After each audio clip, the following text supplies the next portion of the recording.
भर सोचिए कि आपको जो दिन भर कहा जाता है, चारों तरफ से जो सुना जाता है, उसी में अपना समय बर्बाद करेंगे कि आप अपने भीतर देखेंगे, अपनी क्षमता, अपनी प्रायोरिटी, अपनी आवश्यकता, अपने इरादे, थोड़ा हर अपेक्षाओं को उसके साथ जोड़िए।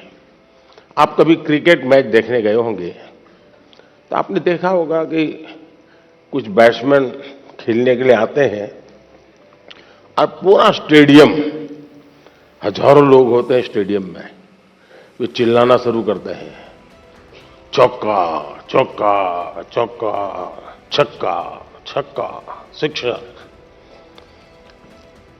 क्या वो ऑडियंस की डिमांड के ऊपर चौके और छक्के लगाता है क्या? ऐसा करता है क्या कोई प्लेयर? चिल्लाते रहे, कितना ही चिल्लाते रहे, उसका ध्यान उस बॉल पर ही होता है जो आ रहा है, उस बॉलर के माइंड को स्टडी करने की कोशिश करता है और जैसा बॉल है वैसे ही खेलता है, न कि ऑडियंस चिल्लाता है। फोकस रहता है। अगर आप भी अपनी एक्टिविटी में फोकस रहते हैं तो ये आपके जो कुछ भी दबाव बनता है, अपेक्षाएं बनती हैं, कभी न कभी आप उसको मिटवित करेंगे, आप उस संकटों से बाहर आ जाएंगे। और इसलिए मेरा आपसे आग्रह होगा कि आप दबावों के दबाव में न रहें। हां, कभी कभी दबाव को एनालिसिस कीजिए।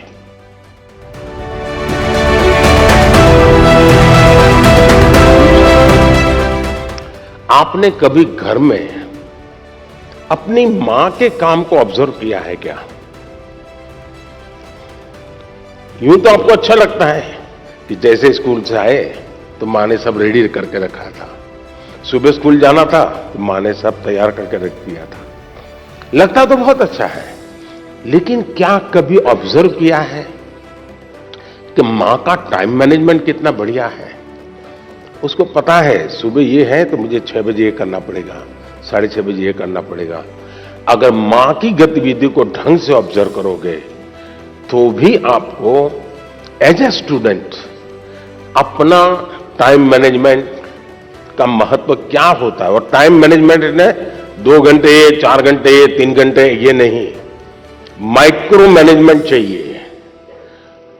किस विषय को कितना टाइम देना है, किस काम को कितना टाइम देना है, और इतना बंधन भी नहीं डालने हैं कि बस 6 दिन तक ये करूंगा ही नहीं क्योंकि मुझे पढ़ना है। फिर तो आप थक जाओगे। आप ढंग से उसको डिस्ट्रीब्यूट कीजिए समय को, जरूर आपको लाभ होगा।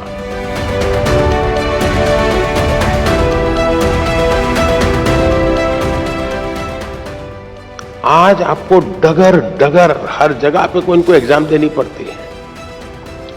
कितनी जगह पे नकल करोगे जी? और इसलिए जो नकल करने वाला है वो शायद 1-2 एग्जाम को तो निकल जाएगा, लेकिन जिंदगी कभी पार नहीं कर पाएगा। एग्जामें तो आती हैं जाती हैं, हमें जिंदगी जीनी है, जी भर के जीनी है, जीतते जीतते जिंदगी जीनी है। और इसलिए हमें शॉर्टकट की तरफ नहीं जाना चाहिए। और आपने जानता है, रेलवे स्टेशन पर आपने देखा होगा, हर रेलवे स्टेशन पे पटरी जहां होती है ना, वहां ब्रिज होता है, तुम लोग ब्रिज पे जाना पसंद नहीं करते, पटरी कूद करके जाते हैं। कोई कारण नहीं, ऐसे ही बस मजा आता है। तो वहां लिखा है shortcut will cut you short. इसलिए कोई अगर शॉर्टकट से कुछ कर लेता होगा, आप उसके टेंशन को पालिए मत, आप अपने आप को उससे मुक्त रखिए, आप अपने पर फोकस कीजिए, आपको अच्छा परिणाम मिलेगा।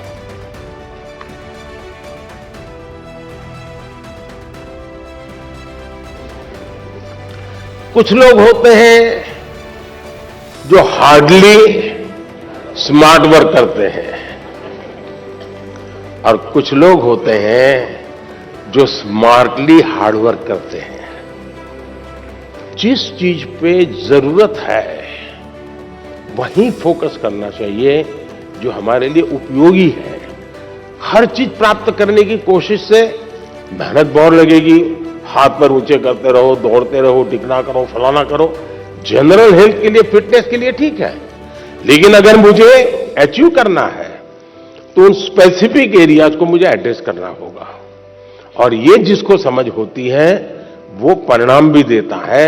अगर बॉलर है और उसके ये मसल्स ठीक नहीं है तो कहां बॉलिंग कर पाएगा, कितनी ओवर कर पाएगा। जो लोग वेट लिफ्टिंग करते हैं उनके अलग प्रकार के मसल्स को मजबूत करना होता है। हार्ड वर्क तो वो भी करते हैं, लेकिन वो स्मार्टली हार्ड वर्क करते हैं, और स्मार्टली हार्ड वर्क करते हैं तब जाकर के परिणाम मिलता है।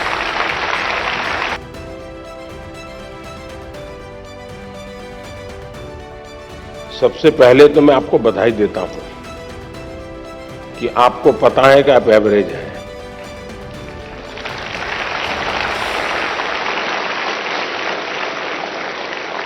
वरना ज्यादातर लोग ऐसे होते हैं जो बिलो एवरेज होते हैं और अपने आप को बड़ा तीसमार का मानते हैं, सब बंदर के व्यापारी मानते हैं।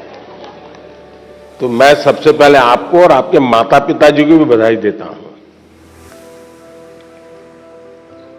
हम अपने सामर्थ्य को जिस दिन जानते हैं ना, तो हम सबसे बड़े सामर्थ्यवान बन जाते हैं। जो लोग खुद के सामर्थ्य को नहीं जानते उनको सामर्थ्यवान बनने में बहुत सारी रुकावटें आती हैं, और ज्यादातर लोग सामान्य स्तर के ही होते हैं जी। एक्स्ट्रा ऑर्डिनरी बहुत कम लोग होते हैं जी। लेकिन सामान्य लोग असामान्य काम करते हैं, और जब सामान्य व्यक्ति असामान्य काम करते हैं तब वो कहीं ऊंचाई पर चले जाते हैं, एवरेज के मानदंड को तोड़ करके निकल जाते हैं। इस प्रेशर में न रहे दोस्तों कि आप एक्स्ट्रा ऑर्डिनरी नहीं है, और दूसरी बात आप एवरेज भी होंगे, आपके भीतर कुछ न कुछ तो एक्स्ट्रा ऑर्डिनरी होगा ही होगा। और जो एक्स्ट्रा ऑर्डिनरी है उनके भीतर भी कुछ न कुछ एवरेज होगा। हरेक के पास ईश्वर ने एक अभूतपूर्व क्षमता दी होती है, बस आपको उसको पहचानना है, उसको खाद पानी डालना है, आप बहुत तेजी से आके निकल जाएंगे, ये मेरा विश्वास है। धन्यवाद।